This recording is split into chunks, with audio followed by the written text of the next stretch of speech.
అసలు ఆశ్చర్యకరమైన విషయం, నేను నిన్న ఈనాడు పేపర్లో రాస్తే ఐటమ్స్ చూసిన, నాకు నిజంగా ఆశ్చర్యం అనిపించింది. ఒక మనిషిని ఏ రకంగా ఇరికిచ్చాలని తాపత్రయపడతా ఉన్నాను. అసలు మిథున్ పెద్దిరెడ్డి మిథున పెద్దిరెడ్డి పెద్దారెడ్డి కొడుకు మిథున అది రాసింది కదా, ఈనాడు వాడు రాసింది.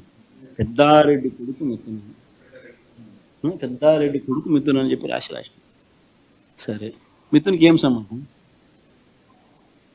ఆయన పార్లమెంట్ లోక్సభ ఫ్లోర్ లీడర్. వాళ్ళ నాయన ఏ పోర్ట్ఫోలియో?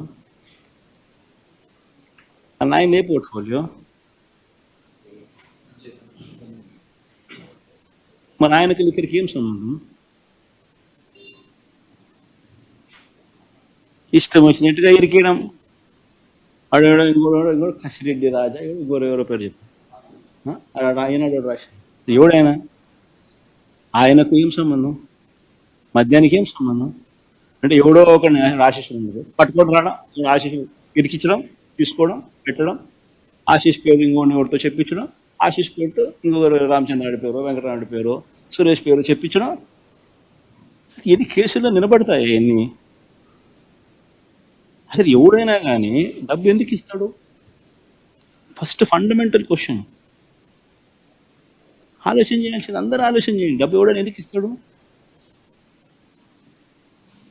అయ్యే రేట్లే కదా చంద్రబాబు నాయుడు హయాంలో ఉన్నది, సేమ్ బేసిక్ రేట్లే కదా. ఇంకా మన హయాంలో బేసిక్ రేట్లు సేమ్ పెట్టి ట్యాక్సులు పెంచినాం. బేసిక్ రేట్ అదే కదా, చంద్రబాబు నాయుడుకి ఇచ్చినాడు. వల్ల ఈనాడు రాస్తాడా చంద్రబాబు నాయుడు తీసుకున్నాడని? మరి చంద్రబాబు నాయుడుకి ఇచ్చినప్పుడు ఇంకొకరికి ఎందుకు ఇస్తారు?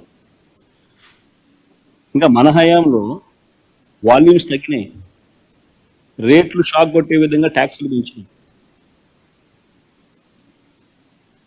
సో ట్యాక్సులు పెంచి బేసిక్ రేట్ అట్టే ఉంచి వాల్యూమ్స్ తగ్గేట్టుగా చేసిన వాళ్ళకి ఇస్తారా? అది చంద్రబాబు నాయుడు గారి హయాం మాదిరిగా వాల్యూమ్స్ పెంచినోనికి, చంద్రబాబు నాయుడు హయాంలో రేట్లు కూడా పెంచినోనికి రేట్లు పెంచినోనికి బేసిక్ రేట్లు కూడా పెంచినాడు.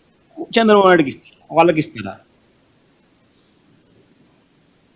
This basic fundamental question.